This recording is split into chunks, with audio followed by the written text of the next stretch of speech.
எங்கள் நல்ல ஆண்டவரே, உம்மை துதிக்கிறோம், உம்மை ஸ்தோத்தரிக்கிறோம், உம்மை மகிமைப்படுத்துகிறோம். இந்த உயிர்த்தெழுந்த காலை ஆராதனைக்காக ஸ்தோத்திரம்.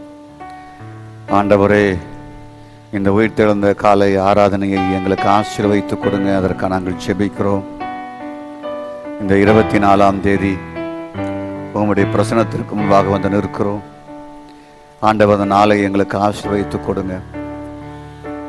இங்கு பாடுகிற பாடல்கள், துதிகள், ஸ்தோத்திரங்கள், ஆராதனைகள் எல்லாம் ஆசீர்வாதமாக இருக்க என் தேவன் அனுக்கிரகத்தை செய்யுங்க. அதற்காக நாங்கள் ஜெபிக்கிறோம். இயேசுவின் நாமத்தில் பிதாவே, ஆமென். சில பாடல்களை பாடி நாம் ஆண்டவரை துதியினால், ஸ்தோத்திரத்தினால் மகிமைப்படுத்துவோம். ஆமென். ஸ்தோத்திரம். கர்த்தர் மகிமைப்படுவாராக. தலைகள் உயரட்டும், கதவு திறக்கட்டும், ராஜா வருகிறார், இயேசு ராஜா வருகிறார். இந்த பாடலை பாடி நம் கர்த்தருடைய நாமத்தை ஒன்றாய் சேர்ந்து மகிமைப்படுத்துவோமாக. ஆமென்.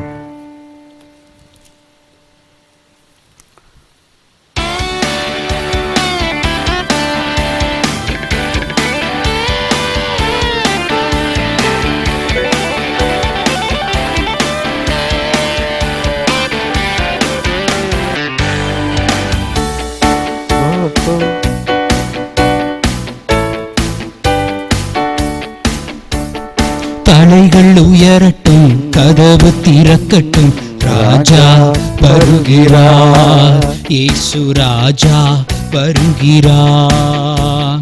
தலைகள் உயரட்டும், கதவு திறக்கட்டும், ராஜா வருகிறார், இயேசு ராஜா வருகிறார். யார் இந்த ராஜா? மகிமையின் ராஜா. யார் இந்த ராஜா? மகிமையின் ராஜா. மகிமையின் ராஜா. அவர் மகிமையின் ராஜா. தலைகள் உயரட்டும், கதவு திறக்கட்டும், ராஜா வருகிறார், இயேசு ராஜா வருகிறார். வாசல்களே, தலைகளை உயர்த்துங்கள், கதவுகளே திறந்து வழிவிடுங்கள். வாசல்களே, தலைகளை உயர்த்துங்கள், கதவுகளே திறந்து வழிவிடுங்கள். படைகளின் ஆண்டவர், பராக்கிரமம் நிறைந்தவர் உள்ளே நுழையட்டும். படைகளின் ஆண்டவர், பராக்கிரமம் நிறைந்தவர் உள்ளே நுழையட்டும். உள்ளே நுழையட்டும். யார் இந்த ராஜா? மகிமையின் ராஜா. யார் இந்த ராஜா? மகிமையின் ராஜா. மகிமையின் ராஜா. அவர் மகிமையின் ராஜா. தலைகள் உயரட்டும், கதவு திறக்கட்டும், ராஜா வருகிறார், இயேசு ராஜா வருகிறார். மண்ணுலகம் கர்த்தருக்கு சொந்தமன்றோ, அதின் குடிகள் எல்லாம் அவரின் உடமையன்றோ. மண்ணுலகம் கர்த்தருக்கு சொந்தமன்றோ, அதன் குடிகளெல்லாம் அவரின் உடமையன்றோ. தேடுவோம் அவரை, நாடுவோம் தினமும் இரட்சகர் இயேசுவை. தேடுவோம் அவரை, நாடுவோம் தினமும் இரட்சகர் இயேசுவை, இரட்சகர் இயேசுவை. யார் இந்த ராஜா, மகிமையின் ராஜா? யார் இந்த ராஜா, மகிமையின் ராஜா? மகிமையின் ராஜா, அவர் மகிமையின் ராஜா. தலைகள் உயரட்டும், கதவு திறக்கட்டும், ராஜா வருகிறார், இயேசு ராஜா வருகிறார். கர்த்தர் மலை மேல் ஏற தகுந்தவன் யார்? அவர் சமூகத்திலே நிற்க தகுந்தவன் யார்? கர்த்தர் மலை மேல் ஏற தகுந்தவன் யார்? அவர் சமூகத்திலே நிற்க தகுந்தவன் யார்? சுத்தமான கைகள், தூய்மையான இதயம் உடையவன் தானே. சுத்தமான கைகள், தூய்மையான இதயம் உடையவன் தானே, உடையவன் தானே. யார் இந்த ராஜா, மகிமையின் ராஜா? யார் இந்த ராஜா, மகிமையின் ராஜா? மகிமையின் ராஜா, அவர் மகிமையின் ராஜா. தலைகள் உயரட்டும், கதவு திறக்கட்டும், ராஜா வருகிறார், இயேசு ராஜா வருகிறார்.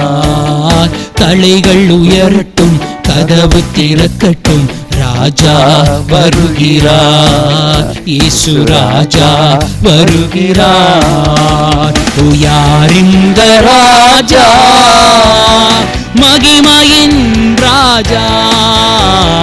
யார் இந்த ராஜா, மகிமையின் ராஜா? மகிமையின் ராஜா, அவர் மகிமையின் ராஜா. தலைகள் உயரட்டும், கதவு திறக்கட்டும், ராஜா வருகிறார், இயேசு ராஜா வருகிறார். இன்னொரு பாடலை பாடி ஆண்டவரை துதியினால், ஸ்தோத்திரத்தினால், சங்கீதங்களினால், கீர்த்தனைகளினால், ஞான பாடலினால் நாம் துதிப்போம். ஆண்டவர் மகிமைப்படுவார். ஸ்தோத்திரம். ஒரு நன்றி பாடலை பாடி நம் கர்த்தருக்கு நன்றி ஆராதனை ஏறெடுப்போமாக.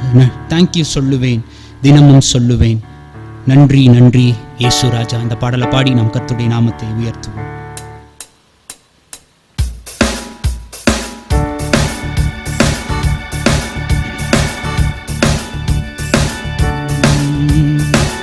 நன்றி சொல்லுவேன், தினமும் சொல்லுவேன், நன்றி இயேசு ராஜா. நன்றி சொல்லுவேன், தினமும் சொல்லுவேன், நன்றி இயேசு ராஜா.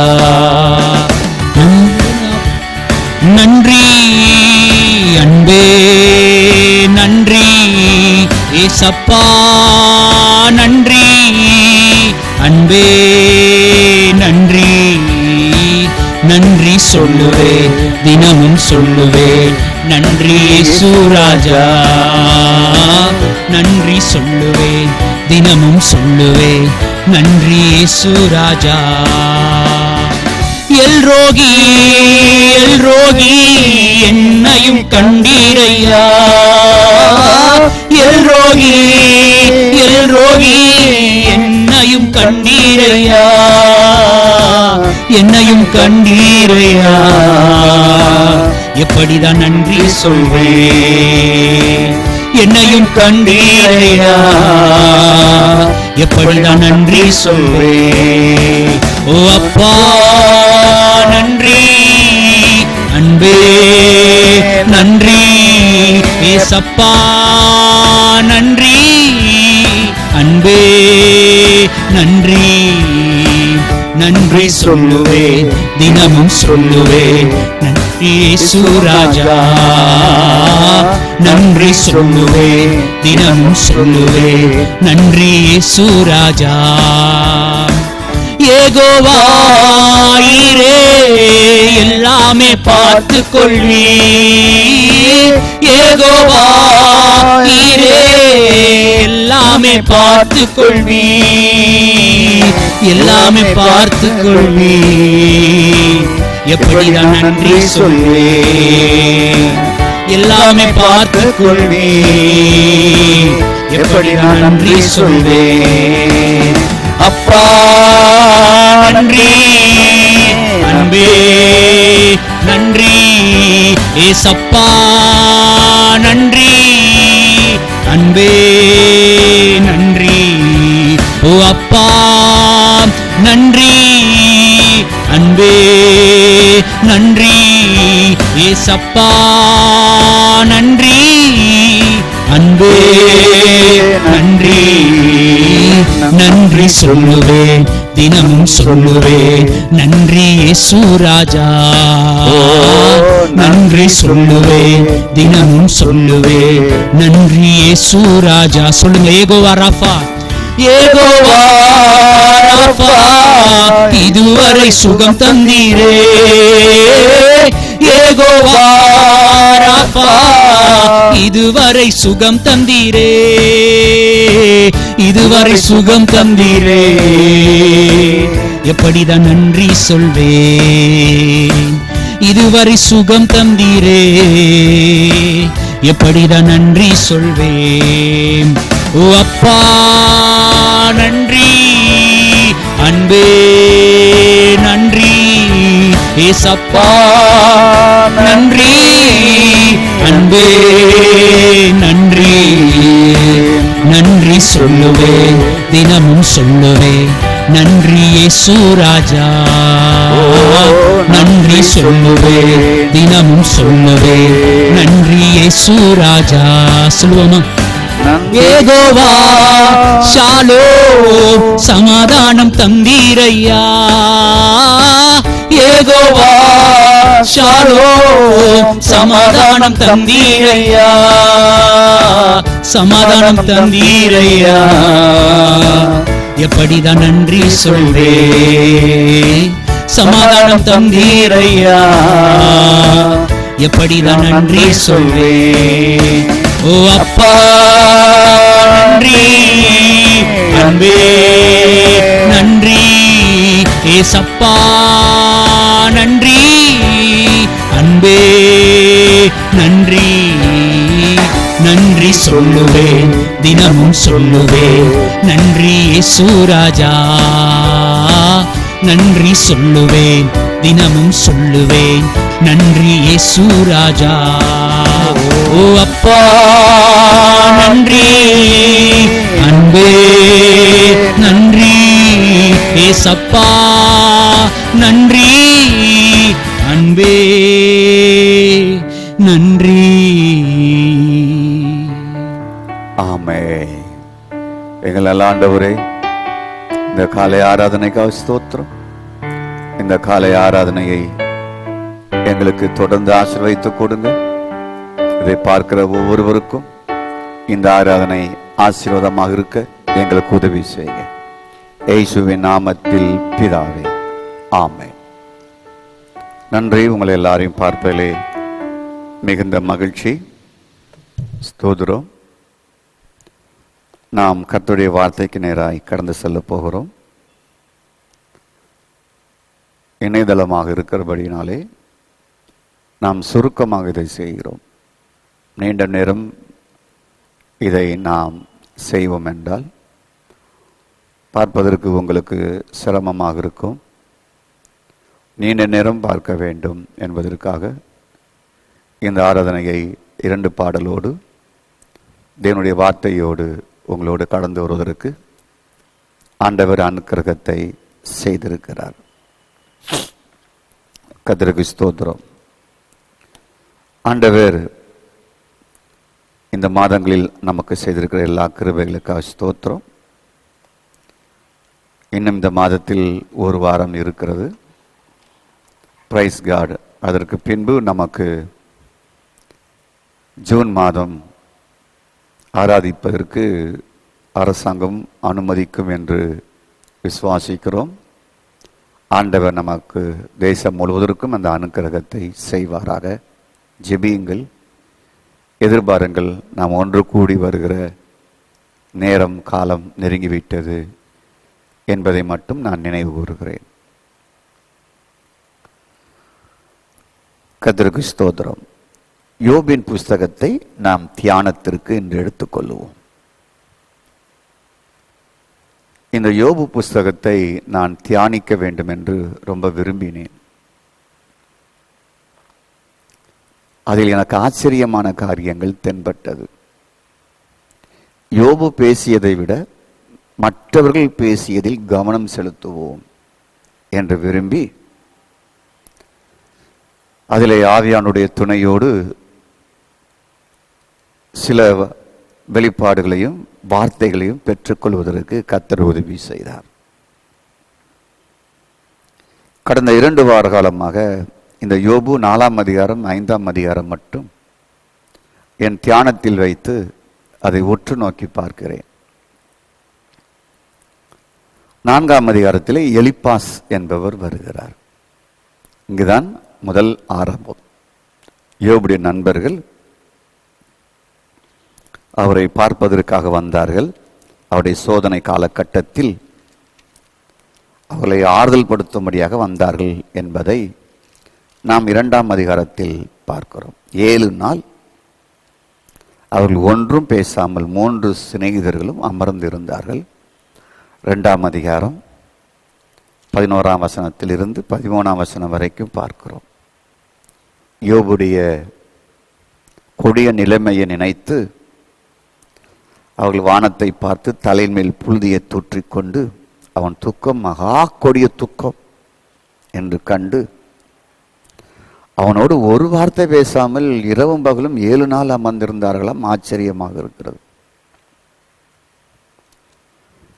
அது எவ்விதமான ஒரு துக்கம் கொண்டாடுதல் என்பதை நமக்கு புலப்படாத ஒன்றாக இருக்கிறது. 7 நாள் ஒன்றும் பேசாமல் இரவும் பகலும் அவனோடு கூட தரையிலேயே உட்கார்ந்திருந்தார்களாம். யோபுவை அதிகமாய் நேசித்த நண்பர்கள் என்று நாம் இதில் பார்க்கிறோம். 3ஆம் அதிகாரத்தில் தான் யோபு தன் பிறந்த நாளை சபிக்கிறார். ஸ்தோத்திரம். 4ஆம் அதிகாரத்திலிருந்து அவருடைய நண்பர்கள் ஒவ்வொருவராக வருவதை நாம் பார்க்கலாம். இந்த யோபு 4ஆம் அதிகாரத்தில் எலிப்பாஸ் என்பவர் வருகிறார். தோமானியான எலிப்பாஸ். யோபுடைய சோதனையில் யோபுவை பார்த்து பேச வந்தவர். கர்த்தருக்கு ஸ்தோத்திரம். நாம் அநேக நேரங்களில் நம்முடைய சரீரத்தில் நம்முடைய மனதில் நாம் உபாதைகள் அடைந்து வேதனை அடைந்து நாம் அமர்ந்திருக்கும் பொழுது நமக்கும் ஆறுதலை கொடுப்பதற்கு சிலர் வரலாம். கர்த்தருக்கு ஸ்தோத்திரம். ஆனால் அதே நேரத்தில் ஆகாத சம்பாஷணைகளை செய்து உங்கள் மனதை உடைக்க உங்களுடைய இருக்கிற நம்பிக்கை இழக்க வைக்கக்கூடியவர்களாகவும் சிலர் மாறிவிடுவார்கள்.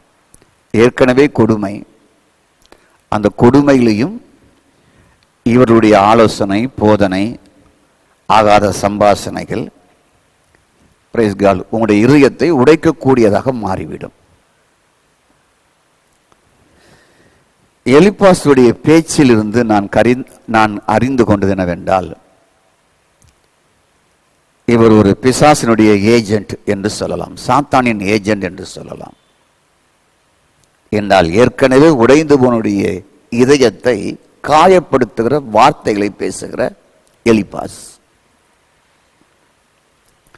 எப்பொழுதுமே உங்கள் இருதயம் உடைந்திருக்கும் பொழுது அந்த இருதயம் உடைந்திருக்கிற அந்த சூழ்நிலைமையில் இன்னும் காயப்படுத்துகிற ஒரு நண்பர் ஒருவர் வருவார் என்றால் அவர் நண்பராக முன்னாலே இருக்கலாம், ஆனால் பொல்லாத ஆவியினுடைய பிரதிநிதியாகவே அவர் அமர்ந்து செயல்பட்டு கொண்டிருப்பார் என்பதை நீங்கள் நிதானித்து அறிந்து கொள்ள வேண்டும்.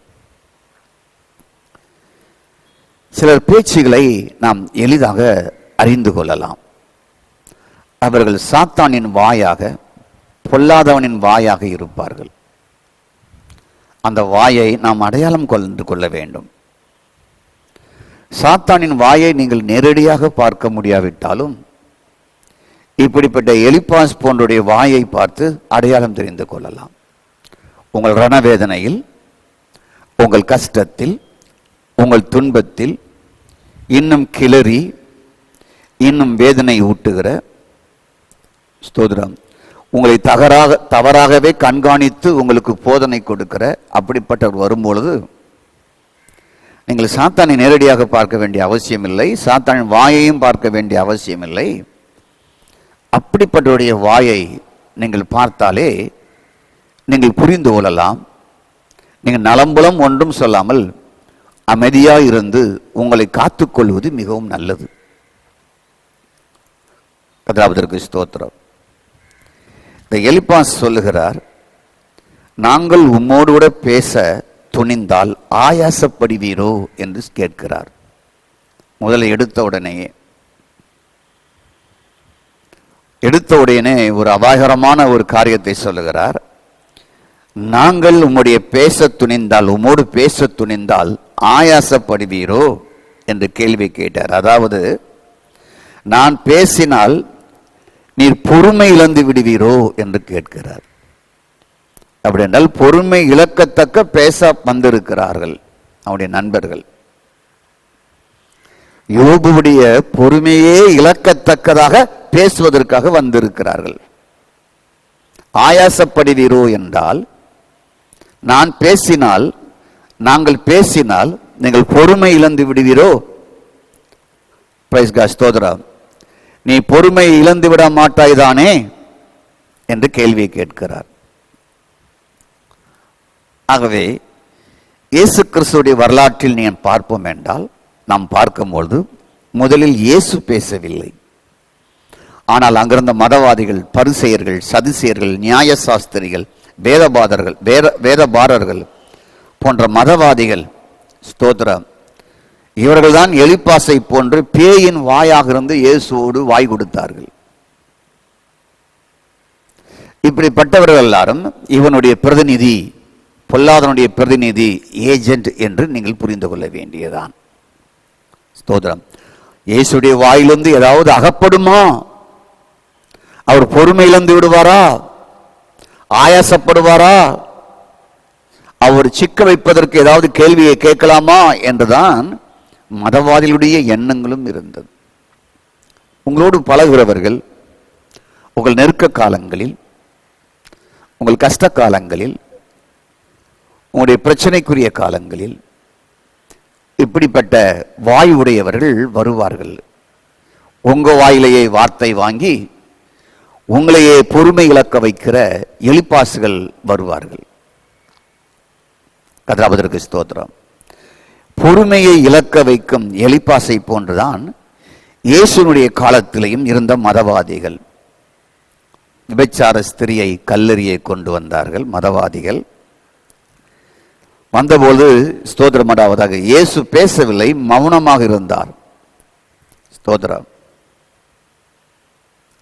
இயேசு பேசவில்லை, மௌனமாக இருந்தார். ஸ்தோத்திரம். நாம இருந்தால் பேசுவோம். யோபுவும் பேசினார். இவர்கள் பேச, அவர் பேச, இவர்கள் பேச, அவர் பேச, எலிப்பாஸ் பேச, அதற்கு பதில் இவர் கொடுக்க. கர்த்தருக்கு ஸ்தோத்திரம். இயேசு பேசவில்லை, குனிந்து எழுதினார். எழுதிவிட்டு மெதுவாக, பாவம் செய்யாதவர்கள் முதலில் கல்லெறிய கடவர்கள் என்ற ஒரு வார்த்தை சொன்னார். பரபரப்பாக வந்தவர்கள் ஓய்ந்து சென்று விட்டார்கள். எவ்வளவு வேகமாய் வந்தார்களோ பிரச்சனை எடுத்துக்கொண்டு, இப்பொழுது அவர்களே பிரச்சனையாக இருக்கிறபடினாலே பரபரப்பாய் வந்தவர்கள் பறந்தே ஓடி போய் விட்டார்கள். அப்போ பொறுமையை இழக்க வைக்க முதலில் பேச்சை ஆரம்பித்தவன் எலிப்பாஸ். ஸ்தோத்திரம். ஆகவே பேசாமல் என்னால் இருக்க முடியாது என்று சொல்கிறார் எலிப்பாஸ். பேசாமல் என்னால் இருக்க முடியாது.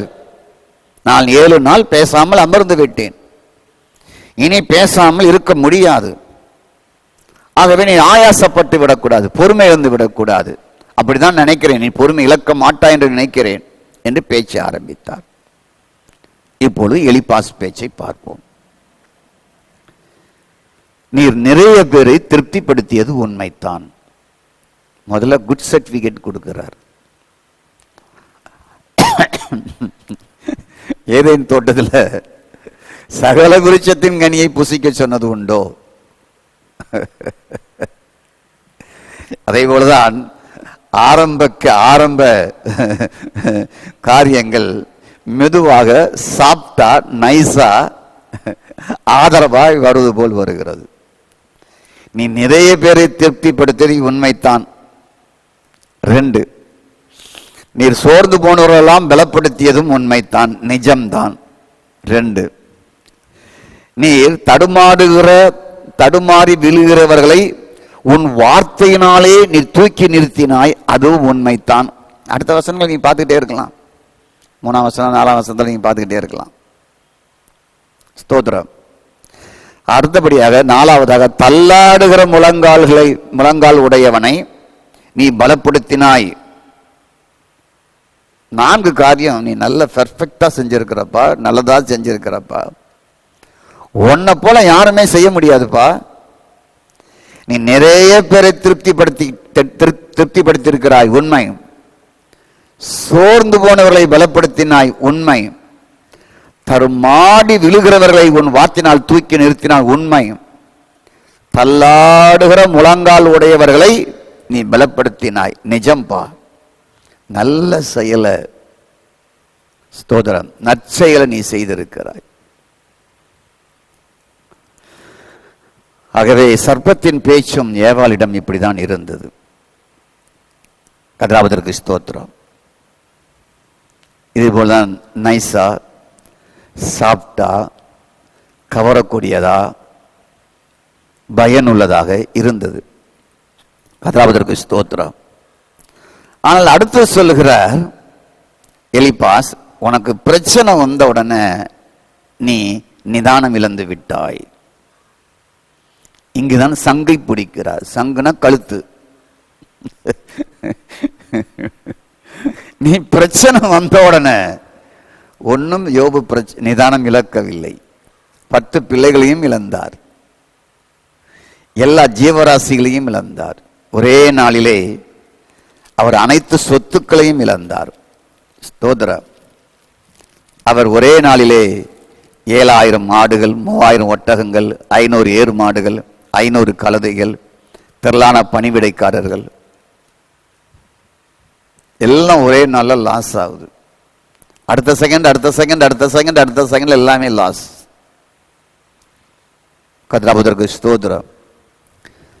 அவர் நிதானம் இழக்கவில்லை. கர்த்தர் கொடுத்தார், கர்த்தர் எடுத்தார் என்று சொன்னார். மனைவி தேவனை தூசித்து ஜீவனை விடும் என்று சொன்ன பொழுது பைத்தியக்காரி போல் பேசுகிறாய். கர்த்தர் கொடுத்தார், கர்த்தர் எடுத்தார். நன்மை பெற்ற நாம் தீமை பெற வேண்டாமா என்ற நிதானமாக தான் பேசினாரே தவிர அவர் நிதானம் இழந்து விடவில்லை. ஆனால் எலிப்பாஸ் என்ன சொல்லுகிறார் என்றால், உனக்கு பிரச்சனை வந்தவுடனே நீ நிதானம் இழந்து விட்டாய், நீ ஆடி போய்விடலாம் என்று நகைக்கிறார். அங்கே பாருங்கள், வசனங்கள் அப்படித்தான் சொல்லுகிறது. 5ஆம் வசனம், விழுகிறவனை உம்முடைய வார்த்தையினால் நிற்க பண்ணி தள்ளாடுகிறவனை முழங்காலை பலப்படுத்தினீர். அநேகருக்கு புத்தி சொல்லி இளைத்த கைகளை திடப்படுத்தினீர். ஸ்தோத்திரம். இப்பொழுதோ உமக்கு துன்பம் நேரிட்டதினாலே ஆயாசப்படுகிறீர், பொறுமை இழந்து விட்டீர். உம்மை தொட்டதினாலே நீர் கலங்குகிறீர் என்று சொல்லுகிறார். ஸ்தோத்திரம். உனக்கு பிரச்சனை வந்த உடனே நீ நிதானம் இழந்து விட்டாய். Praise God. உனக்கு கஷ்டங்கள் தாங்கிய உடனே நீ ஆடி போய் விட்டாய். புதிய மொழிபெயர்ப்புகள் அப்படித்தான் சொல்லுகிறது. நிதானம் இழந்து விட்டாய், ஆடி போய் விட்டாய். கடவுளுடைய பிள்ளைகள் ஆடி போக வேண்டிய நிலைமை வந்தாலும் ஆண்டவர் அவர்களை கைவிட மாட்டார். நீங்கள் ஆடி போக மாட்டீர்கள். நீங்கள் ஆடி போக வேண்டிய ஸ்தோத்திரம், இனி நான் நிலைநிற்க முடியாது என்று ஆடி போக வேண்டிய நிலைமை வந்தாலும் ஆண்டவர் கைவிட மாட்டார். நீங்கள் ஆடியும் போக மாட்டீர்கள் என்பதை உறுதியாக வைத்துக் கொள்ளுங்கள். ஆனால் இங்கு எலிப்பாசுடைய வார்த்தை என்னவென்றால், குற்றச்சாட்டு என்னவென்றால், உனக்கு பிரச்சனை வந்தவுடனே நீ நிதானம் இழந்தாய். ஸ்தோத்திரம். உனக்கு கஷ்டங்கள் வந்தவுடனே, உன்னை தாக்கிய உடனே நீ ஆடியே போய்விட்டாய். ஸ்தோத்திரம். நீங்கள் ஒவ்வொருவரும் கடவுளுடைய பிள்ளைகள். உபத்திரமோ, வியாகுலமோ, பசியோ, பட்டினியோ, நிர்வாணமோ, பவுலை போல நீங்கள் சொல்லக்கூடியவர்கள். கிறிஸ்துவின் அன்பை விட்டு பிரிப்பவன் யார் என்று கர்ஜிக்கிற சிங்கங்கள் நீங்கள் ஒவ்வொருவரும். பிரச்சனை உங்களை ஆட்டிட முடியாது. நீங்கள் ஆடியும் போக மாட்டீர்கள். ஸ்தோத்ரா. நீங்கள் நிதானம் இழந்து விடவும் மாட்டீர்கள். கர்த்தருக்கு ஸ்தோத்திரம். ஆமோஸ் தீர்க்கதரிசி சொல்லுகிறார், நிதானம் இழந்து சொல்லவில்லை, அத்திமரம் எனக்கு துளிர் விடாமல் போனாலும், கிளையிலே ஆடுகள் இல்லாமல் போனாலும், மந்தையிலே ஸ்தோத்திரம் மாடுகள் இல்லாமல் போனாலும், வயலிலே விளைச்சல்கள் இல்லாமல் போனாலும் கர்த்தருக்குள் மகிழ்ச்சியா இருப்பேன்னு சொல்லி சாப்பிட்டா நைஸா நிதானம் இழக்காம பேசுகிறார். நிதானம் இழக்காமல் பேசுகிறார். கதிராமதற்கு ஸ்தோத்திரம் உண்டாவதாக. ஆகவே இங்கு எலிப்பாசுடைய குற்றச்சாட்டு என்ன? நீ ஆடி போய்விட்டாய், நீ கலங்கி விட்டாய், நீ நிதானம் இழந்து விட்டாய். கதிராமதற்கு ஸ்தோத்திரம். தேவனுடைய பிள்ளைகளுக்கு நிதானம் இழந்து போவதும், ஆடி போவதும், கலங்கி போவதும் இல்லை, இல்லை, இல்லை என்பதை உறுதியாக வைத்துக் கொள்ளுங்கள். இப்படிப்பட்ட எலிப்பாசின் வார்த்தையை நீங்கள் வாசித்து அதுதான் என் வாழ்க்கை என்று அறிந்துவிட வேண்டாம். அதிலிருந்து விடுவிக்கிற, தூக்குகிற, பலப்படுத்துகிற கிறிஸ்து ஒருவர் இருக்கிறார். கர்த்தருக்கு ஸ்தோத்திரம். ஆகவே பெரிய பிரச்சனையில் நிதானத்தை இழக்க வைப்பதுதான் எதிரியின் ஆயுதம், பிசாசின் ஆயுதம். கர்த்தருக்கு ஸ்தோத்திரம். பெரிய பிரச்சனை, பெரிய கோலியாத், பெரிய பர்வதம். ஆகவே பெரிய பிரச்சனை, பெரிய பர்வதம், பெரிய கோலியாத், இப்படி பிரச்சனையை ஒரு மனிதனுக்கு முன்பாக கொண்டு வந்துதான் கர்த்தருக்கு ஸ்தோத்திரம் உண்டாவதாக நிதானம் இழக்க வைப்பதற்கு சத்துரு விரும்புகிறான். அதைத்தான் 5ஆம் வசனத்தில் வாசிக்கிறோம். துன்பப்பட்டதினால் ஆயாசப்படுகிறீர், நம்மை தொட்டதினால் கலங்குகிறீர். அவர் ஒன்றும் அப்படி இல்லை. அவர் நல்லா தான் இருக்கிறாரு. இந்த நண்பர்கள் வராமல் இருந்தால் நல்லாவே இருந்திருப்பார், சீக்கிரம் விடுதலை அடைஞ்சிருப்பார். இவங்க வந்துதான் இப்ப ஆயாசப்படுத்துகிறார்கள், பொறுமை இழக்க வைக்கிறார்கள், கலங்கடிக்கிறார்கள், ஆட்டி படைக்கிறார்கள். புரிந்து கொள்ளுங்கள். கர்த்தருக்கு ஸ்தோத்திரம் உண்டாவதாக. ஆகவே பெரிய பர்வதமே, செருபாபேலுக்கு முன்பாக சமபூமியாவாய், எனக்கு ஒரு தலைக்கல் இருக்கிறது, அதை நான் கொண்டு வருவேன் என்று செருபாபேல் சொல்லுகிறார். கர்த்தருக்கு ஸ்தோத்திரம். நீ சமபூமியாவாய், கிருபை உண்டாவதாக, கிருபை உண்டாவதாக என்று ஆர்ப்பரித்தார்கள். சகரியா 4:7. பெரிய பர்வதம், பெரிய பர்வதம் பாபிலோன் தேசம். நேபுகாத் நேச்சர் என்ற பெரும் தலை, அவனுடைய சாம்ராஜ்யம். கர்த்தருக்கு ஸ்தோத்திரம் உண்டாவதாக. ஆகவே பெரிய பிரச்சனை, பெரிய கோலியாத், பெரிய பர்வதம் உங்களுக்கு ஒன்றை கொடுத்திருக்கிறார்.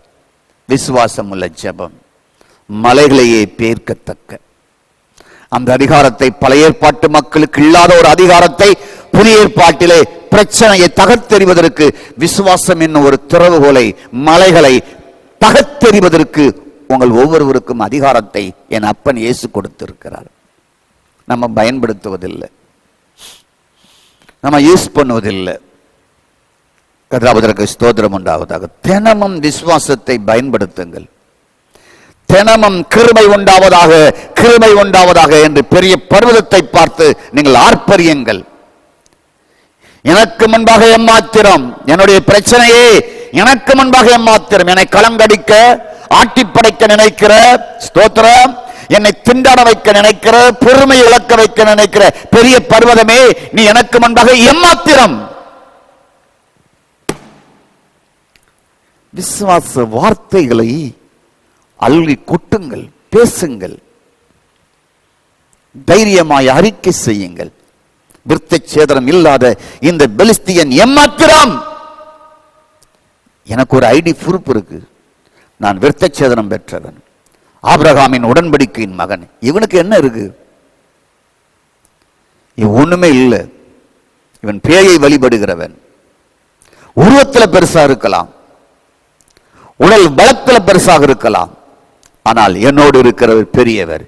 சிங்கத்தையும் கரடியும் கிழிக்க, அதை என் ஆடுகளை பட்சிக்க வந்த பொழுது அதை கொன்று கிழிக்க எனக்குள் இருக்கிறவர் செயல்பட்டவர். கர்த்தருக்கு ஸ்தோத்திரம் என்ற தைரியமுள்ள விசுவாச வார்த்தை சிறுவனாகிய தாவீதுக்கு அன்று இருந்தது. அதுதான், அந்த துணிச்சல் தான் அவரை எங்கே நிறுத்தியது என்றால், ஸ்தோத்திரம் உண்டாவதாக, தாவீதின் சிங்காசனத்தில் அமர்வதற்கு அவரை உயர்த்தியது.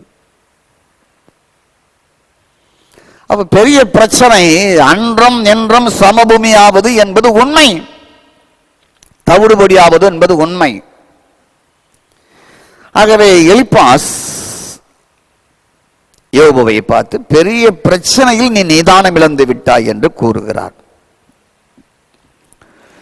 பெரிய பிரச்சனையை சாத்தான் இந்த யோபுக்கு கொண்டு வந்தாலும் ஸ்தோத்திரம் உண்டாவதாக, முடிவிலே தலைக்கல்லாகிய கிறிஸ்துவினாலே அது சபபூமியானது, அது மறக்கப்பட்டது, அது இல்லாமல் போனது. அதோடைய அடிச்சுவர் தழும்புகள் ஒன்றும் இல்லாமல் முடிவில் காலியாக்கப்பட்டது. கர்த்தருக்கு ஸ்தோத்திரம். அது காரணம் என்னவென்றால், என் மீட்பர் உயிரோடு இருக்கிறார், அவர் என்னை கொண்டு போட்டால் அவர் மேல் நம்பிக்கையா இருப்பேன் என்ற கர்த்தருக்கு ஸ்தோத்திரம் உண்டாவதாக யோபுடைய விசுவாச வார்த்தை தான். கர்த்தருக்கு ஸ்தோத்திரம் உண்டாவதாக. எலிப்பாசிடம் ஒரு ஆவி இருந்ததாக இந்த அதிகாரம் சொல்லுகிறது. நீங்கள் 5ஆம் அதிகாரத்திலே ஸ்தோத்திரம் உண்டாவதாக அவரே சொல்லுகிறார். ஸ்தோத்திரம் 12ஆம் வசனத்திலே, ஒரு வார்த்தை என்னிடத்தில் ரகசியமாய் அறிவிக்கப்பட்டது, அதனுடைய மெல்லிய ஓசை என் செவில் விழுந்தது. மனுஷர் மேல் அயர்ந்த நித்திரை இறங்குகையில் ராத்தரிசனங்கள் பலவித தோற்றங்கள் உண்டாகும் பொழுது திகிலும் நடுக்கமும் என்னை பிடித்தது, என் எலும்புகள் எல்லாம் நடுங்கியது. அப்பொழுது ஒரு ஆவி என் முகத்துக்கு முன்பாக கடந்தது. பிரைஸ் காட், ஸ்தோத்திரம். என் உடலின் மயிர் சிலித்தது, அது ஒரு உருவை போல என் கண்களுக்கு முன்பாக நின்றது. ஆனாலும் அதன் ரூபம் இனதென்று விளங்கவில்லை. அமைதல் உண்டாயிற்று. அப்பொழுது நான் கேட்ட சத்தம் ஆவது என்று 5ஆம் அதிகாரத்தில் தன்னோடு ஒரு ஆவி பேசுவதை எலிப்பாஸ் சொல்லுகிறார். நல்லா புரியுங்க. இப்படிப்பட்ட ஆளு ஒரு ஆவி உள்ள இருந்தே ஏக்கம். கர்த்தருக்கு ஸ்தோத்திரம். உங்களை தேடி நாடி வருகிறவர்கள், உங்களுக்கு இன்னும் அதிக குழப்பத்தை உண்டாக்க வருகிறவர்கள், இன்னும் காயத்தோடு காயத்தை உண்டாக்க வருகிறவர்கள், இன்னும் தேவனை எதிரியாக காமிக்க வர விரும்புகிறவர்கள், பிரச்சனையே பெரிது, நீ அழிந்து போய்விட்டாய் என்று சொல்லக்கூடியவர்கள், இப்படிப்பட்ட ஒரு பொல்லாத ஆவியோடு உள்ளே உங்கள் வீட்டுக்குள் நுழைவார்கள். கவனமாக நாம் இருக்க வேண்டும். கர்த்தருக்கு ஸ்தோத்திரம். இப்படிப்பட்ட டிஸ்கரேஜ் பண்ணுகிற உங்களை பிரைஸ் காட் ஸ்தோத்திரம் உண்டாவதாக, வாழ்வை பிரைஸ் காட் ஸ்தோத்திரம் கரைய செய்கிற இப்படிப்பட்ட கரையான்களை குறித்து நாம் எச்சரிக்கையாக இருக்க வேண்டும். ஆகவே எலிப்பாசிடம் இருந்து ஒரு ஆவி செயல்பட்டது. அது அவருக்கு தரிசனத்தை போல் காட்டியதாம். அவரே சொல்லுகிறார். அதன் வெளிப்பாடாக தான், நீ பிரச்சனையிலே நிதானம் இழந்து விட்டாய், நீ ஆயாசப்பட மாட்டீரோ, நான் பேசும் பொழுது உனக்கு பெருமை இழந்து விட மாட்டாய் என்று நான் நினைக்கிறேன். நீ உன் கஷ்டத்தில் நீ ஆடி போய்விட்டாய் என்று அந்த ஆவியின் தூண்டுதலினால இவன் சொல்லுகிறார். கர்த்தருக்கு ஸ்தோத்திரம்.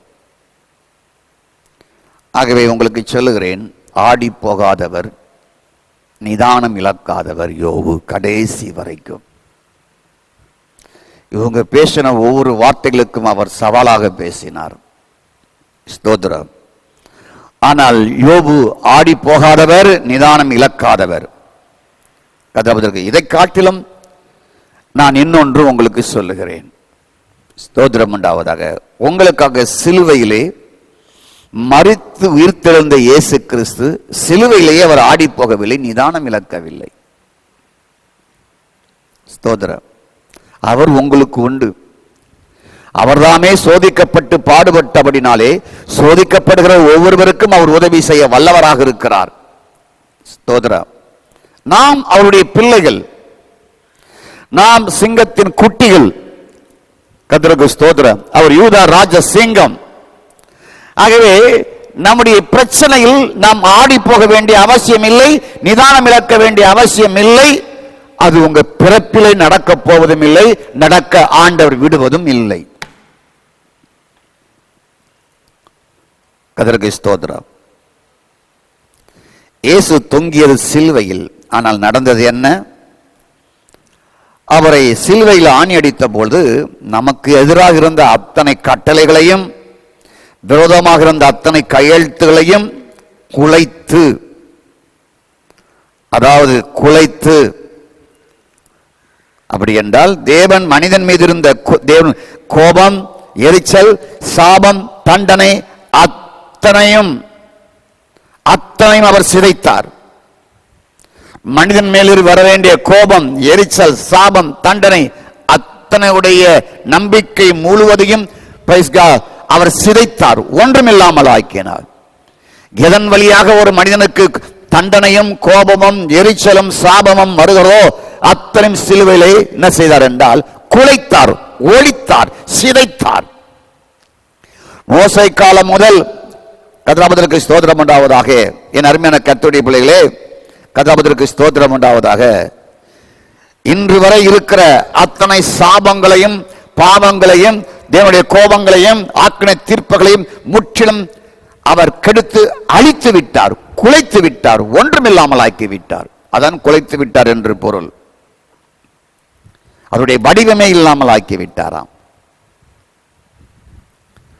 ஸ்தோத்திரம் உண்டாவதாக. குலைத்தது மட்டும் இல்லாமல் அவர் மேல் சிலுவையின் மேல் ஆணி அடித்துக் கொள்வதற்காக ஸ்தோத்திரம் அவர்கள் நினைத்தார்கள். ஆனால் ஆண்டவர் அதோடு சேர்த்து மனிதன் மேல் வர வேண்டிய கோபம், ஆக்கினை தீர்ப்பு, தண்டனை, சாபங்கள் அத்தனையுமே ஸ்தோத்திரம் உண்டாவதாக தன்னோடு சேர்த்து சிலுவையில் அடித்து ஆணி அறைந்து எல்லாவற்றையும் செயலுக்க வைத்தார். ஆனால் அவர் நிதானம் இழக்கவில்லை, அவர் ஆடி போகவில்லை.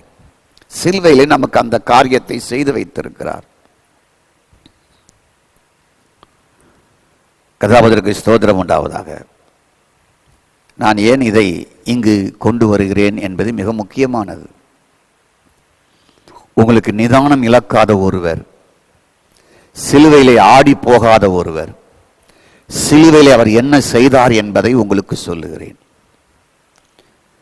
மோசே முதல் ஆபிரகாம் முதல் மனிதன் மேல் வர வேண்டிய அத்தனை ஆக்கினை தீர்ப்புகளையும் சிலுவையிலே தன்னோடு சேர்ந்து ஆணி அடித்து அதை குலைத்து, அது ஒன்றுமில்லாமல் அதை அழித்து சிதைத்து விட்டார். அதோடைய பொருள் என்ன என்று இல்லாமல் எல்லாவற்றையும் குலைத்து விட்டார். இதெல்லாம் அவர் நிதானமா சிலுவையில் ஆடி போகாம செஞ்சு முடிச்சிட்டார். கர்த்தருக்கு ஸ்தோத்திரம். நான் கூறுவது என்ன? நன்றாய் கவனிக்க வேண்டும். சாத்தான் உங்கள் மூலமாக தன்னுடைய அதிகாரத்தை செலுத்தலாம், துரைத்தனங்களை கொண்டு வரலாம். ஸ்தோத்திரம் உண்டாது. அத்தனையும் ஆண்டவர் சிலுவையிலே பிடுங்கி விட்டார், உரித்து விட்டார், நிர்வாண கோலமாக்கினார் என்று கொலைசியர் 2:14-15 சொல்லுகிறது. கர்த்தருக்கு ஸ்தோத்திரம். சிலுவையை அறைந்தது இயேசு.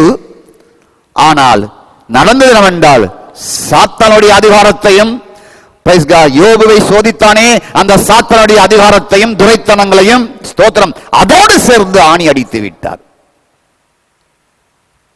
ஏன் உங்கள் மேல் ஆக்டிவேட் ஆகக்கூடாது, உங்களை தொடக்கூடாது, உங்களை ஆடி போக வைக்கக்கூடாது, உங்களை திண்டாட வைக்கக்கூடாது, உங்களை கலங்கடிக்க கூடாது என்பதற்காகத்தான் நாம் இந்த விஷயத்தை புரிந்து கொள்ள வேண்டும்.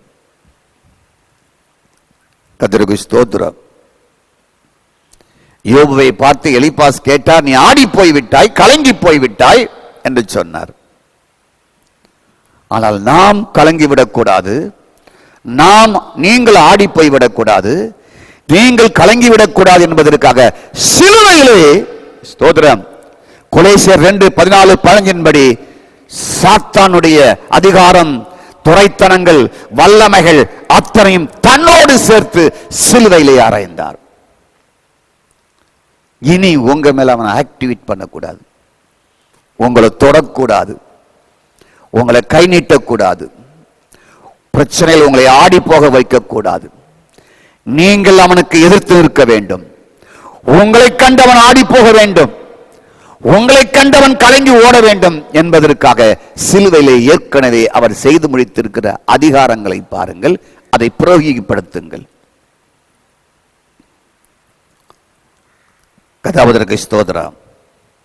என் அருமையான கர்த்தருடைய மகளே, அவர் தாமே சோதிக்கப்பட்டார், பாடுபட்டார், இன்று உதவி செய்கிறார் என்றால் அதுதான் காரணம். கதாவதற்கு நம்மை போல சோதிக்கப்பட்ட பிரதான ஆசாரியர் நமக்கு இருக்கிறார் என்று எபிரேயர் 4:15 சொல்லுகிறது. நாம் ஆயாசப்பட வேண்டிய அவசியம் இல்லை, நாம் நிதானம் இழக்க வேண்டிய அவசியம் இல்லை. சோதனையிலே நான் நிதானம் இழக்க மாட்டேன், கஷ்டத்தில் நான் ஆடி போக மாட்டேன். இதற்கெல்லாம் காரணமாக இருக்கிறவனை 2000 ஆண்டுகளுக்கு முன்பதாக அவனுடைய வல்லமைகளையும், அவனுடைய கர்த்தத்துவங்களையும், அவனுடைய அதிகாரங்களையும் தன்னோடு சேர்த்து சிலுவையில் அறைந்து அவனை நிர்வாண கோலமாக்கி விட்டார். எங்க மேல கைய வைக்க அவனுக்கு எந்த விதமான வல்லமையும் பவரும் இல்லை. எங்கள் குடும்பத்தை தொடுவதற்கு, பிள்ளைகளை தொடுவதற்கு, ஆட்டி படைப்பதற்கு அவனுக்கு எந்த அதிகாரம் இல்லை என்பதை புரிந்து கொள்ளுங்கள். ஆனா எலிப்பாஸ் போல ஆட்கள் வருவாங்க, இதெல்லாம் இருக்குன்னு சொல்லுவாங்க. கர்த்தருக்கு ஸ்தோத்திரம். எலிப்பாஸ் பயத்தை விதைத்தான். உங்களுக்கு யார் என்ன விதைக்கிறாங்களோ அதுதான் உங்களுக்குள்ளிருந்து வளரும்.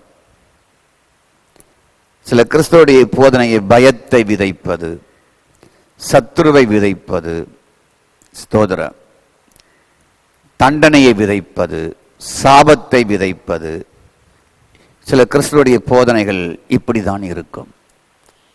அந்த கூட்டத்திலிருந்து ஒருவன் அதை கேட்பான் என்றால் அவர்களுக்குள்ளே அதுதான் விதையாக, செடியாக அது கிளம்பி அவர்களுக்குள்ளே வரும். கர்த்தருக்கு ஸ்தோத்திரம்.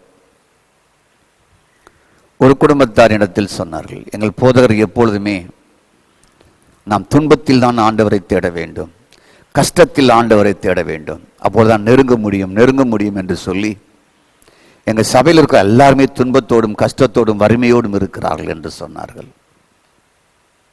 ஆச்சரியமாக இருக்கிறது. ஏனென்றால் அதுதான் அங்கு போதனை. துன்பத்தில் தான் நாம் தேவனை தேட முடியும், அவரை நெருங்க முடியும், அதில் தான் நாம் சுத்த பொன்னாக மாற முடியும். கதிராமதற்கு ஸ்தோத்திரம். அது அந்த போதனை அதுவாகவே அவனுடைய வாழ்க்கையை மாற்றி விடுகிறது.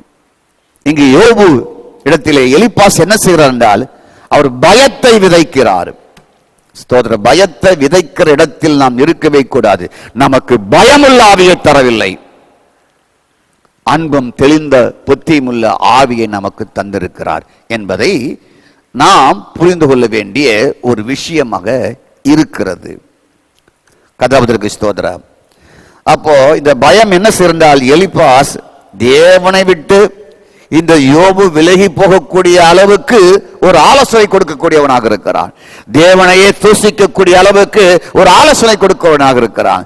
எல்லாவற்றுக்கு காரணம் உன்னுடைய பிரச்சனைக்கு தேவன் தான் காரணம் என்ற போதிக்கிற ஒருவனாகவே இந்த எலிப்பாஸ் உட்கார்ந்து போதித்துக் கொண்டு இருக்கிறான். அப்ப எலிப்பாஸை பயன்படுத்துவது என்னங்கிறத பார்த்தோம். 5ஆம் அதிகாரத்தில் 12, 13, 14, 15 ஒரு ஆவி தான் அது ஏக்குது. நான் அயர்ந்த நித்திரையாக இருந்தேன், நான் தரிசனத்திலே பலவித தோற்றம் உண்டாகியது, நான் பயந்து நடுங்கினேன். ஸ்தோத்திரம். ஒரு ஆவி என் முகத்துக்கு முன்பாக கடந்து வந்து என் உடல் மயிர் சிலிர்த்தது. அது ஒரு உருவோல் தெரிந்தது, கண்ணுக்கு தெரிந்தது, அது ரூபம் தெரியவில்லை என்று இவர் சொல்லுகிறார்.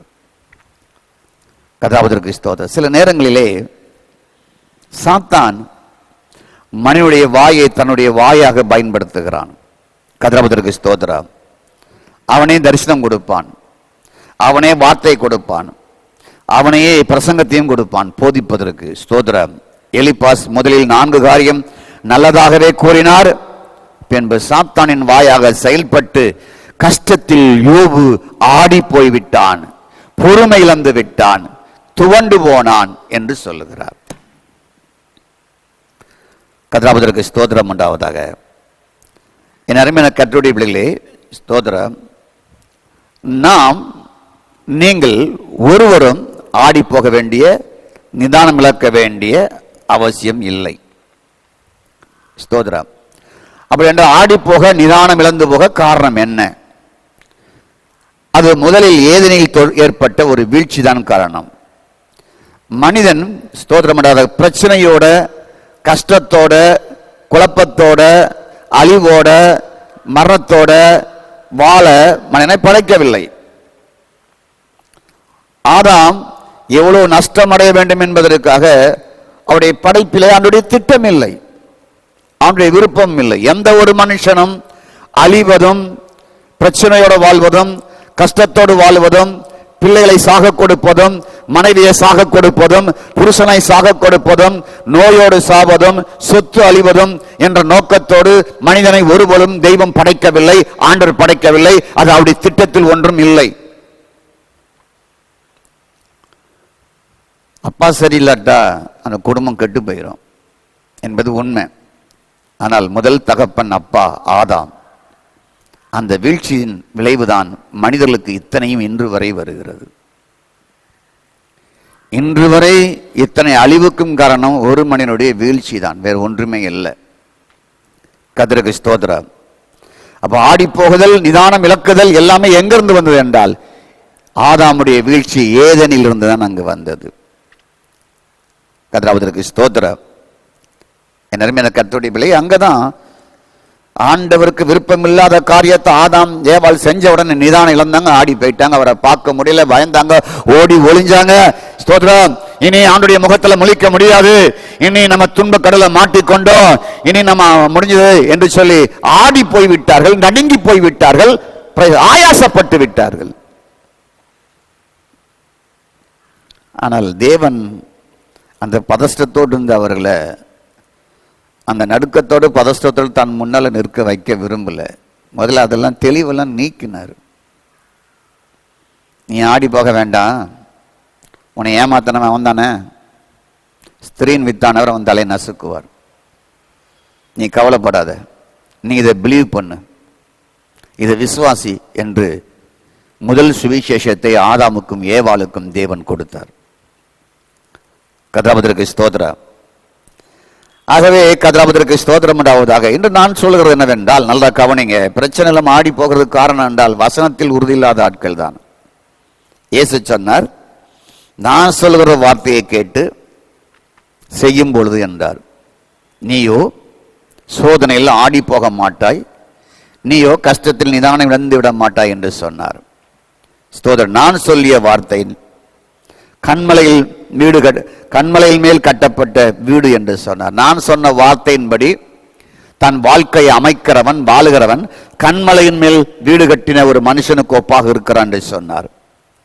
அதன் மேல் பெருமழை பெய்தாலும், அதன் வீட்டில் மீது காற்றடித்தாலும் அது அழியாது, நிதானம் இழக்காது, ஆடி போகாது என்று மத்தேயு 7ஆம் அதிகாரம் 24 முதல் 27 வரைக்கும் சொன்னார். அப்படித்தானே சொன்னாரா? வாசித்து பாருங்க. ஸ்தோத்திரம். ஏன் நம்ம நிதானம் இழக்கிறோம்? இந்த காதல வார்த்தையை வாங்கி அந்த காதல விட்டுட்டு போயிடுவோம். ஸ்தோத்திரம். இன்னைக்கு கேட்கிற பிரசங்கத்தை அப்படியே விட்டுட்டு மறந்துடுவோம். ஸ்தோத்திரம். இன்னைக்கு படிச்ச பைபிளுடைய வார்த்தையை, வேத வார்த்தையை நம்ம அப்படியே மறந்துடுவோம். கர்த்தருக்கு ஸ்தோத்திரம். 24ஆம் வசனம் 7ஆம் அதிகாரத்திலே, நான் சொல்லி இந்த வார்த்தையை கேட்டு அவைகளின்படி செய்கிறவன் எவனோ எவனோ எவனோ எவனோ அவனை கண்மலையில் மேல் வீட்டை கட்டின புத்தியுள்ள மனுஷனுக்கு ஒப்பிடுவேன். பெருமலை சொரிந்து பெருவெள்ளம் வந்து பெரும் காற்று அடித்து அதன் வீட்டின் மேல் மோதினாலும் அது விழவில்லை, ஏனென்றால் அது கண்மலையின் மேல் அஸ்திபாரம் போடப்பட்டு இருக்கிறது. எவ்வளவு உறுதியா, ஸ்ட்ராங்கா, நம்பிக்கையாக உங்களுக்கு ஆண்டவர் சொல்லுகிறார், நீ ஆடி போக மாட்ட, உன் கஷ்டத்தில் நீ துவண்டு போக மாட்ட. கர்த்தருடைய வார்த்தையை கேட்டு அதன்படி உன் வாழ்க்கையை நீ கட்டி அமைக்க ஆரம்பித்தால், ஸ்தோத்திரம், இந்த எலிப்பாஸ் சொல்வது போல சோதனையில் ஒருவரும் ஆடி போக வேண்டிய அவசியமில்லை, நிதானம் இழக்க வேண்டிய நிலைமையும் வராது. ஏனென்றால் கர்த்தருடைய வார்த்தையின்படி கட்டப்படுகிற வாழ்க்கை கண்மலையில் மேல் கட்டப்பட்ட வீட்டுக்கோப்பாக இருக்கிறான். கர்த்தருக்கு ஸ்தோத்திரம். அல்லேலூயா, ஆமென்.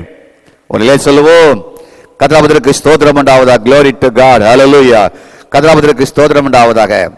இந்த மத்திய 7ஆம் அதிகாரத்தில் சொல்லப்பட்டிருக்கிற நான் சொல்லிய வார்த்தை அதன்படி கேட்டு தன் வாழ்க்கையை அமைக்கிறவன் என்று சொன்னார். இது இயேசு மாமிசத்தில் இருந்த நாட்களில் சொன்னார். உயிர்த்தெழுந்த பின்பு என்ன சொன்னார் என்பதை பார்ப்போம். இது மாமிசத்தில் இருந்த நாட்களில் சுவிசேஷ புஸ்தகத்தில் அவர் சொன்னது. உயிர்த்தெழுந்த பின்பு நமக்கு என்ன சொல்லி வைத்திருக்கிறார் என்பதை பார்ப்போம். தாவீது, நான் அதை உங்களுக்கு சொல்லுகிறேன். தாவீது யுத்தத்திற்கு போகும்போது கர்த்தர் தன்னை கேடகம் என்று சொன்னார். கேடகத்தை கொஞ்சம் கற்பனை பண்ணி பாருங்க. ஸ்தோத்திர.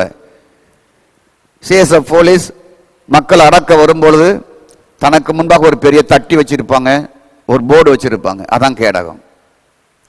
அந்த கேடகம் அன்னைக்கு ஒரு ஆள் உயரத்தில் இருக்கும். ஸ்தோத்திரம். எதிரி விடுகிற அம்புகள் எல்லாம் இந்த கேடகத்தை தாக்கி பிடித்துக் கொள்வார்கள். இதை தூக்குவதற்கு பலன் வேணும். இன்னைக்கு சிஎஸ்எஃப் களத்தில் கொடுத்திருக்கிற போர்டு மாதிரி லைட் வெயிட் கிடையாது. அன்னைக்கு அது செம்புல செய்யப்பட்டிருக்கும், வெங்கலத்தில் செய்யப்பட்டிருக்கும், இரும்புல செய்யப்பட்டிருக்கும். ஒரு கையில தூக்கி கொண்டு இன்னொரு கையில யுத்தம் செய்ய வேண்டும். ஆனால் தாவீது சொல்லுகிறார், எனக்கு கேடகமே அவர்தான். எத்தனை சிங்கம் என்னை மோத வந்தாலும், எத்தனை பிரச்சனை என்னை மோத வந்தாலும், எத்தனை கரடி மோத வந்தாலும், எத்தனை கோலியாத் மோதன வந்தாலும், எத்தனை துன்பங்கள் மோத வந்தாலும் நான் ஆடி போக வேண்டிய அவசியம் இல்லை. கேடகமே அவர்தான். தோதரம். அப்புறம் சிலர் கற்பாரையும் அவர் தான்ங்கிறார். அவர் பாறை அப்படிங்கிறார். அவர் எனக்கு பாறையா முன்னால் இருக்கிறாரு அப்படிங்கிறார். வடநாடுகள் போகும்பொழுது, தீவிரவாதங்கள் இருக்கிற இடங்களில் போகும்பொழுது, பல முறை ஸ்ரீலங்காவுக்கு சென்றிருக்கிறேன். அங்கு போகும்பொழுது அந்தந்த இராணுவத்தில் உள்ளவர்கள் தங்களுக்கு முன்பாக மணல் மூட்டைகளை அடுக்கி வைத்து, கற்கள் மூட்டைகளை அடுக்கி வைத்து அதற்கு பின்பாக ஒளிந்து துப்பாக்கி கொண்டு இருப்பார்கள். அதான் பாறை. எதிரி தாக்க முடியாது. அதான் பாறை. எனக்கு, நான் பாறைக்கு பின்னால் இருக்கிறேன், என் பிரச்சனையில் நான் ஆடி போக வேண்டிய அவசியம் இல்லை என்கிறார். கடவுளை பாறையாக தனக்கு வைத்துக் கொண்டார். எனக்கு கோட்டை என்று சொல்லுகிறார். காம்பவுண்ட் சுவர். நம்ம ஒரு காம்பவுண்ட் சுவர் இல்லை. ஸ்தோத்திர. ஸ்லாப்பை வாங்கி மாற்றுற மாதிரி, ஒரு செங்கல்ல கட்டுற மாதிரி, ஒரு ஆலோ பிளாக்ல கட்டுற மாதிரி எல்லாம் கிடையாது. கதாபதற்கு ஸ்தோத்திரம். நம்ம ஆட்கள் பில்டிங்க்கு 1 கோடி கட்டுவாங்க, காம்பவுண்ட் ஒரு 5000 கட்டி முடிக்கலாமான்னு யோசிப்பாங்க. ஸ்தோத்திரம். அந்த பில்டிங்கே சேஃப்டி இந்த காம்பவுண்டு தான். அதுக்கு செலவு பண்ண விரும்பவே மாட்டாங்க. ஆனால் அந்த நாட்டு ராஜாக்கள் எப்படி என்றால், ஸ்தோத்திரம், 6 குதிரை பூட்டிய ஒரு ரதம் அந்த காம்பவுண்டு சுவர் மேல ஓடும். ஸ்தோத்திரம். அப்படியே ரவுண்ட் அடிக்கும், ஒரு ரவுண்டு. அவ்வளவு கனத்தோடு செய்யப்பட்ட, ஸ்தோத்திரம் உண்டாவதாக, கோட்டை, காம்பவுண்ட் சுவர். அதுதான் யாரும் அதை தகர்க்க முடியாது. எந்த அரசனும் அந்த கோட்டை தகர்க்க முடியாது அந்த நாட்களிலே. என் கோட்டை அவர்தான். அப்போ தாவீது சுற்றி கோட்டையாக, கற்பாறையாக அரணாக தேவன் இருந்தார். ஸ்தோத்திரம். இன்று இயேசு உயிர்த்தெழுந்த பின்பு அவர் கேடகமாக இல்லை, கற்பாறையாக இல்லை, கோட்டையாக இல்லை, அரணாக இல்லை, பாதுகாப்பு வசிக்கிற புகலிடமாக மட்டுமல்லாமல் ஸ்தோத்திரம் நாம் அவரையே தரித்திருக்கிறோம். அதுதான் யோபுக்கு இல்லாத, தாவீதுக்கு இல்லாத ஒரு பெரிய ஸ்லாக்கியம். உயிர்த்தெழுவதற்கு முன்பாக இயேசு சொன்னார், என் வார்த்தையை கேட்டு கண்மலையில் மேல் கட்டுகிறவன். அது இன்னைக்கும் உண்டு. இன்னைக்கு உங்களுக்கு கேடகமா இருக்கிறார், இல்லைன்னு இல்லை. இன்னைக்கும் கற்பாறையாக இருக்கிறார், இன்னைக்கு அரணாக இருக்கிறார். வார்த்தை உயிர் உள்ளது, உண்மைத்தான். ஆனால் உயிர்த்தெழுந்த பின்பு கேடகாக மட்டுமல்லாமல், கற்பாறையாக மட்டுமல்லாமல், கோட்டையாக மட்டுமல்லாமல், அரணாக மட்டுமல்லாமல், புகலிடமாக மட்டுமல்லாமல், புதிதாக்கப்பட்ட கிறிஸ்துவை நாம் ஒவ்வொருவரும் தரித்திருக்கிறோம். ஆடி போக வேண்டிய அவசியம் இல்லை, அல்லல் பட வேண்டிய அவசியம் இல்லை, நிதானம் இழந்து விட வேண்டிய அவசியம் இல்லை. நீங்கள் ஒவ்வொருவரும் கர்த்தருக்கு ஸ்தோத்திரம் உண்டாவதாக. ஓ காட், புதிய மனுஷனாகிய கிறிஸ்துவை நீங்கள் தரித்திருக்கிறீர்கள் என்பதை புரிந்து கொள்ளுங்கள்.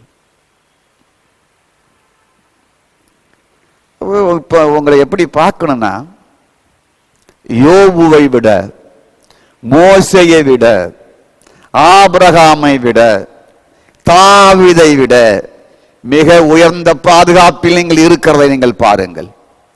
ஸ்தோத்திரம்.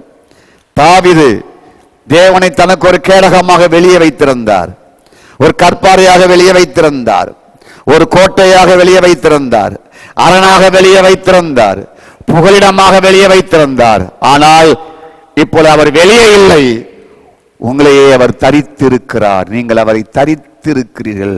அவர் உங்களோடு, உங்களில் ஒருவராக இருக்கிறார். ஆகவே ஸ்தோத்திரம். எலிப்பாஸ் சொல்வது போல நீங்கள் பொறுமை இழந்து விட வேண்டிய அவசியம் இல்லை, நிதானம் இழந்து விட வேண்டிய அவசியம் இல்லை, ஆடி போக வேண்டிய அவசியம் இல்லை. நீங்கள் ஆடி போக மாட்டீர்கள், நிதானம் இழக்க மாட்டீர்கள். அவரை நீங்கள் தரித்திருக்கிறீர்கள். கர்த்தருக்கு ஸ்தோத்திரம். மீண்டும் நான் யோபுக்கே வருகிறேன். யோபுடைய அன்பின் பிரயாசத்தை பார்த்தீங்களா? நிறைய பேரை அவர் திருப்தி அடைய செய்தாராம். எவ்வளவு நல்ல மனுஷன் பார்த்தீங்களா? வாழ்க்கையில வாழ்ந்தா அப்படி வாழணும். உங்களை விரும்புறாங்களோ விரும்பலையோ, உங்களை ஏற்றுக்கொள்றாலும் ஏற்றுக்கொள்ளலையோ, வாழ்க்கையில உங்களால் நிறைய பேரை திருப்திப்படுத்த முடியாட்டாலும் பிடிச்சவங்களையும் பிடிக்காதவங்களையும் முடிஞ்ச அளவுக்கு அவங்கள நீங்க திருப்திப்படுத்துங்க. முடிஞ்ச அளவுக்கு இல்லை, திருப்திப்படுத்துங்க. சோர்ந்து போகிறல பலப்படுத்துவாராம். அவர் எவ்வளவு நல்ல கேட்டு பார்த்தீங்களா? பெரிய சீமா. ஆனா யாராவது சோர்ந்து போய் வந்தாங்கன்னா பேச நேரம் இல்லைன்னு சொல்லாம உட்காந்து அவங்கள சோர்ந்து போனவங்கள எல்லாரையுமே அவங்கள ஸ்ட்ரென்த் ஆக்குவாராம், அவங்கள பலப்படுத்துவாராம், அவங்கள தள்ளாட விட மாட்டாராம். தடுமாறி விழுகிறவர்களை, தடுமாறி விழுந்தவனை தான் வார்த்தையினால, தன்னுடைய செய்தினால, தன்னுடைய பிரசங்கத்தினால அவனை தூக்கி நிறுத்தினாராம். கால் பலவீனமா வீக்காயி அது தள்ளாட ஆரம்பித்த உடனே வீக்கான அவனுடைய வீக்னஸ எல்லாம் பலப்படுத்துவாராம். நல்ல அன்பின் பிரயாசம் அல்லவா? கர்த்தருக்கு ஸ்தோத்திரம் உண்டாவதாக. ஆகவே யோபு தேவனுக்கு பயப்படுகிறவன், நீதிமான், பொல்லாப்புக்கு விலகிறவன் என்று ஆண்டவரே சொல்லுகிறார். நான் என்ன சொல்லேன் என்றால், எல்லாரும் சோதிக்கப்பட்ட பின் தான் இவனை பரிசுத்தவான் என்று சொல்வார்கள் பழைய ஏற்பாட்டிலே. யோபு தேவனுடைய வீட்டில் எங்கே உண்மை உள்ளவனாக இருந்த பின்புதான் உண்மை உள்ளவன் என்று ஆவியானவர் எழுதி வைத்தார். ஆனால் இவர் ஆரம்பத்திலேயே, முதல்லையே சோதித்து பின் 42ஆம் அதிகாரத்தில் அல்ல, முதல் அதிகாரத்திலேயே, முதல் 5 வசனத்திலேயே தேவனுக்கு பயப்படுகிறவன், பொல்லாப்புக்கு விலகிறவன், ஸ்தோத்திரம் உண்டாவதாக என்று, நீதிமான், பிரைஸ் காட், ஸ்தோத்திரம் என்று கனமான வார்த்தையினால் ஆண்டவரால் புகழும் சூட்டப்பட்ட தேவ மனிதன். நான் என்ன சொல்கிறேன் என்றால், தேவன் உங்கள் அன்புள்ள பிரயாசத்தை மறந்து விடுகிற அநீதியுள்ள தேவன் அல்ல. யோபுவே, யோபுவே, யோபுவே, யோபை போன்று நெருக்கத்தில் இருக்கிறவர்களே, யோபை போன்ற நெருக்கத்தில் இருக்கிற தாய்மாரே, ஆண்டுடைய வார்த்தை கேளுங்கள். ஸ்தோத்திரம். ஓ காட், நிறைய பேரை திருப்திப்படுத்தினார், நிறைய பேரை பலப்படுத்தினார், வார்த்தையினால் தூக்கி நிறுத்தினார். வீக்கானவர்களே, பலவீனமானவர்களே, ஸ்தோத்திரம், தள்ளாடுகிறவர்களே, ஓ காட் தூக்கி நிறுத்தினார். இப்படிப்பட்ட அன்புள்ள பிரயாசத்தை மறந்து விடுவதற்கு தேவன் அநீதியுள்ள தேவன் அல்ல, அல்ல, அல்ல, அல்ல. புரிஞ்சு கொள்ளுங்க. ஆகவே நீங்கள் ஆண்டவருக்காக, தேவனுடைய காரியங்களுக்காக, தேவனுடைய காரியங்கள் இல்லாத மற்ற மக்களுக்காக நீங்கள் காட்டின அன்பின் பிரயாசத்தை மறந்து விடுகிற தேவன் அல்ல. ஸ்கூல்ல இருந்திருப்பீங்க, வேலை செய்யலாம் இருப்பீங்க, 10-15 மாணவர்களுக்கு ஹெல்ப் பண்ணியிருப்பீங்க, ஏழைகளுக்கு 10-15 பேர் ஹெல்ப் பண்ணியிருப்பீங்க. ஸ்தோத்திரம். யாரும் செய்யாத காரியத்தெல்லாம் உங்கள் அலுவலகத்தில் உதவி செஞ்சு கொடுத்துருப்பீங்க. எளியவர்கள் வந்தால் அவர்களை உட்கார வைத்து அவங்களுக்கு தேவையான ஆவணங்களை பூர்த்தி செய்து கொடுத்து அவளுக்கு உதவி செஞ்சிருப்பீங்க. ஸ்தோத்திரம். உங்களுடைய அன்பின் பிரயாசத்தை எதையும் தேவன் மறக்கிற தேவன் அல்ல. எபிரேயரின் புஸ்தகம் 6ஆம் அதிகாரத்தை எடுத்துக்கொள்ளுங்க. எபிரேயரின் புஸ்தகம் 6ஆம் அதிகாரத்தை எடுத்துக்கொள்ளுங்க. ஸ்தோத்திரம். Glory to God. Hallelujah. ஸ்தோத்திரம். ஓ காட் ஸ்தோத்திரம். 10ஆம் வசனத்தை பாருங்க.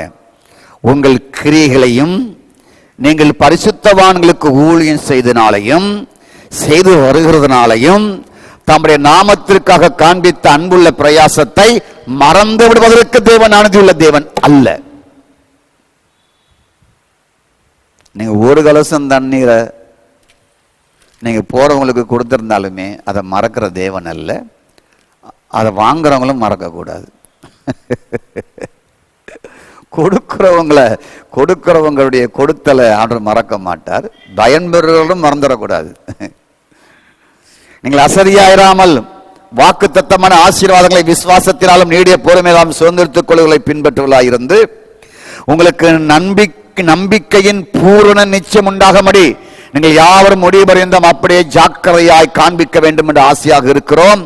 ஆபிரகாமுக்கு தேவன் வாக்குத்தத்தம் பண்ணினது போல் வாக்குத்தத்தம் பண்ணின போது ஆணையிடும்படி தமிழ் பெரியவர் ஒருவரும் இல்லாமல் ஆணையிட்டபடினாலே தமது பேரிலே ஆணையிட்டு நிச்சயமாகவே உன்னை ஆசீர்வதிக்கவே ஆசீர்வதித்து பெருகவே பண்ணுவேன் என்றார். ஏன் இந்த 10ஆம் வசனத்தை சொல்லி இந்த 11, 12, 13, 14 சொல்லுகிறாரு? ஆவியானவர் இந்த 10ஆம் வசனத்தை எழுதி உன் அன்புள்ள பிரயாசத்தை மறந்து விடுகிற தேவன் அனுதியுள்ள தேவன் என்று சொல்லி அசதியா இருக்காதீங்க. ஆசீர்வாதங்களை விசுவாசத்தினாலே பொறுமையினால நீங்கள் பெற்றுக்கொள்ள யாரெல்லாம் பெற்றுக்காங்களோ அவளை பின்பற்றுங்கள். ஏன் சொல்லுகிறாரு? உங்களுக்கு அது உண்டு என்பதற்காகத்தான். யோபுக்கு அதை கடைசியில் கொடுத்தாரு. ஸ்தோத்திரம். நீங்கள் செய்கிற அன்பின் பிரயாசத்தை மறந்து விடுகிற தேவன் அநீதியுள்ள தேவன் அல்ல. அது ரிட்டர்னா கொடுக்கிறவர் 100 மடங்கு. நீங்க இழந்ததை 100 மடங்கு கொடுக்கிறவர். அதுதான் அடுத்த வசனம் சொல்லுறது. நீ அசதியாராதப்பா. இப்படி ஆசீர்வாதங்களை விசுவாசத்தோடு யாரெல்லாம் பெற்றாங்களோ அவங்கள நீ பின்பற்றவளாயிரு. அவங்கள பார்த்து நீ பின்பற்று. அதுல நான் ஆபிரகாம சொல்லுகிறேன். இந்த ஆபிரகாம் விசுவாசித்தான். ஸ்தோத்திரம். உன்னை ஆசீர்வதிக்கவே ஆசீர்வதிப்பேன், பெருக பண்ணுவேன் என்று பெருகன்னு சொன்னானே, அதன்படி அவன் பெற்றான். அதுதான் உங்களுக்குங்கிறாரு. புரிந்து கொள்ளுங்கள். அதுதான் உங்களுக்கு.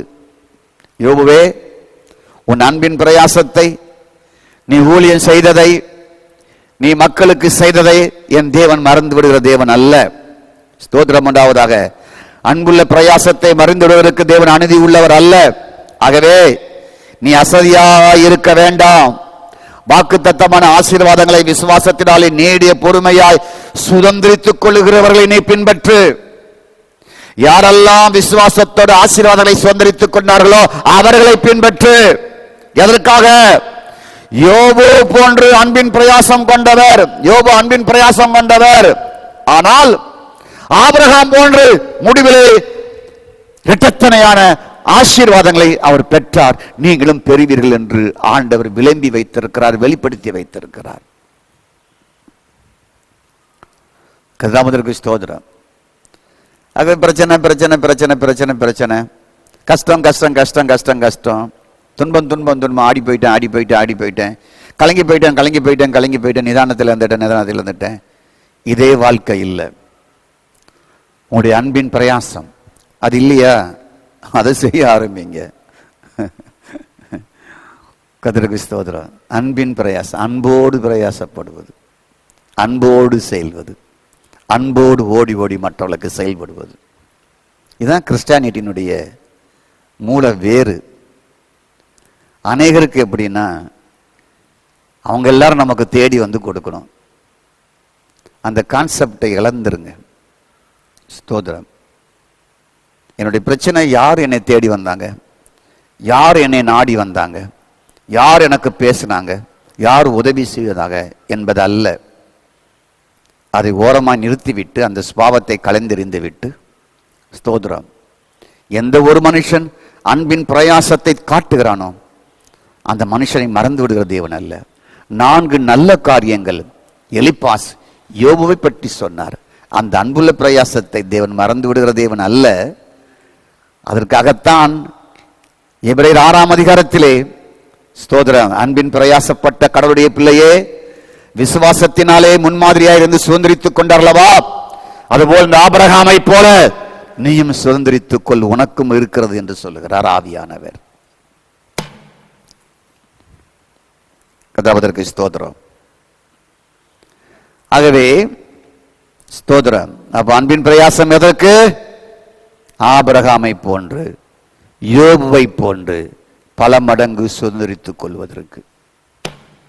ஸ்தோத்திரம். எலிப்பாஸ் யோபுவை பிரச்சனை வந்தவுடன் ஆடி போனாய், கஷ்டங்கள் வந்தவுடன் நிதானம் இழந்தாய் என்றார். கதாபதற்கு ஸ்தோத்திரம். உங்க வாழ்வு, யோபு வாழ்வு அது முடிவல்ல, உண்மை அதுவல்ல. யோபு, இவன் எலிப்பாஸ் சொல்வது உண்மை இல்லை. ஆடி போயிட்ட, உன் வாழ்க்கை முடிஞ்சு போச்சு, உன் கதை முடிஞ்சு போச்சு, இனி எலும்பு போறது கிடையாது என்று சொல்லி முடிக்கிறான். அது முடிவல்ல, அது முடிவல்ல. உங்க வாழ்க்கை கடைசியில் பண்ணி மேய்க்க போய் அங்கேயுமே ஒன்றும் கிடைக்கல. ஸ்தோத்திரம். போட உணவு இல்லை, சாப்பிட உணவு இல்லை, உடுக்க உடை இல்லை, படுக்க இடம் இல்லை, பண்ணியோடு தான் படுத்து கிடக்கிறேன்னு சொன்னாலும் அதுதான் முடிவல்ல. அதுல இருந்து உங்களுக்கு முத்திரை மோதமாய் மாற்றி கொண்டு போகிற ஒரு பிதா இருக்கிறார் என்பதை மறந்து விடாதீர்கள். அங்கிருந்து சிங்காசனத்துக்கு உயர்த்துகிற ஒரு தேவன் இருக்கிறார் என்பதை மறந்து விடாதீர்கள். சிறையிலிருந்து ஆளுகிறவர்கள் எழும்புவார்கள் என்று வேதம் சொல்வதையும் மறந்து விடாதீர்கள். ஸ்தோத்ரா. நான் சிறையில் இருக்கிறேன், பிரைஸ் காட், ஸ்தோத்ரா. ஆனாலும் கர்த்தருடைய கிருபை என்னோடு இருந்தது. ஸ்தோத்ரா. போத்திபார் இருக்கிறது அரமனையாக இருக்கலாம், பிரைஸ் காட்.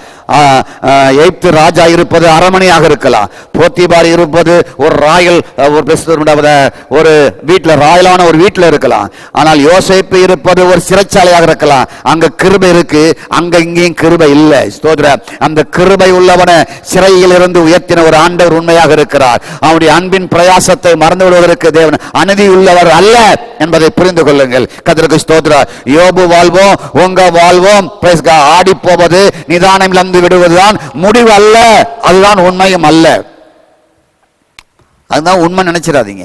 நான் இந்த தரையில இருப்பது, இந்த பிளாட்ஃபார்ம்ல இருப்பது, ஸ்தோத்திரம், இந்த குடிசையில இருப்பது, இந்த தள்ளுவண்டியில இருப்பது, இந்த பிளாட்ஃபார்ம்ல இருப்பது, இந்த ரிக்ஷாவை இழுப்பது, ஸ்தோத்திரம், இந்த மூடையை சுமப்பது, இதுதான் லாஸ்ட், இதுதான் இனி கிடையாது, இப்படிதான் என் வேலை முடிய போகுது என்பது அல்லவே அல்ல.